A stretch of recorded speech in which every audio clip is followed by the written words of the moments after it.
This is my adventure, learning about the hidden history of Cork, or more, the obstructed history of Cork. I hope you enjoy the adventure too. We are here on Corn Market Street, where we are looking at the Bazaar Market. This is an absolutely beautiful building in Cork, which has been neglected badly. Nobody seems to want to take any ownership for cleaning it. It's a real shame. We can see up in the top corner an inscribed stone that says Bazaar Market, built 1843. Then, in the middle, we have a beautiful clock, which again is left covered in rust. It could be a beautiful thing in the middle of the city for people to view, but has been left neglected. Then over to the right, we have another inscription that you would struggle to read, with the Irish inscription corresponding to the other side.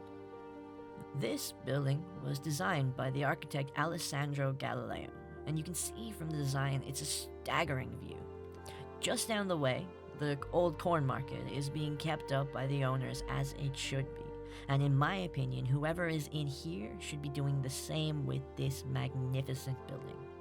And just to give context to the history of this area, it was a second-hand clothes market in the 1800s, which was very unique in Europe at the time. There was also a furniture and ironmongery in the area, so it was a pretty interesting little market.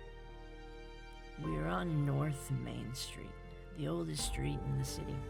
We are looking at St. Peter's Market, which is known as the oldest market.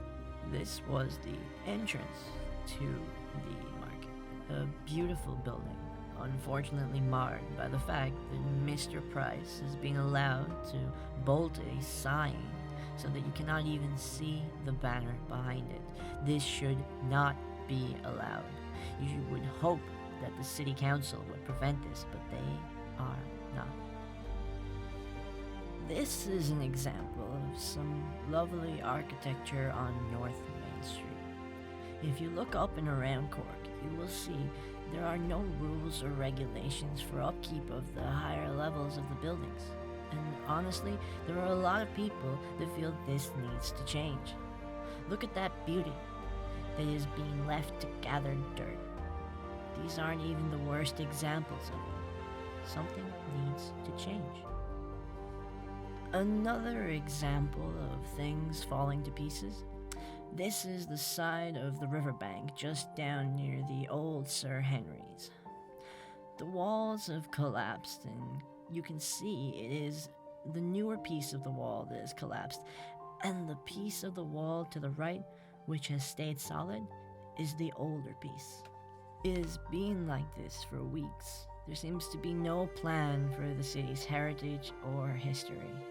The only plan that seems to be in the works is to build newer walls in front of the old walls, in which we would lose the view of such beautiful stonework. Organizations like Save Cork City have done great work against such things and continue to, but we need more people to care for something solid to be done so that we can save our history and heritage.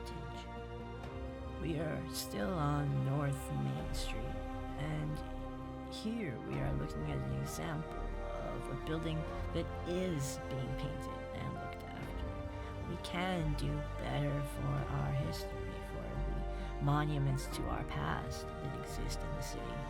We just need to do it everywhere possible. All in all, I believe there is more that can be done to protect our history and heritage by getting out there and making your voice heard. This adventure has been eye-opening, and I hope it affected you in some way too. Have a good day, a good evening, and a good life.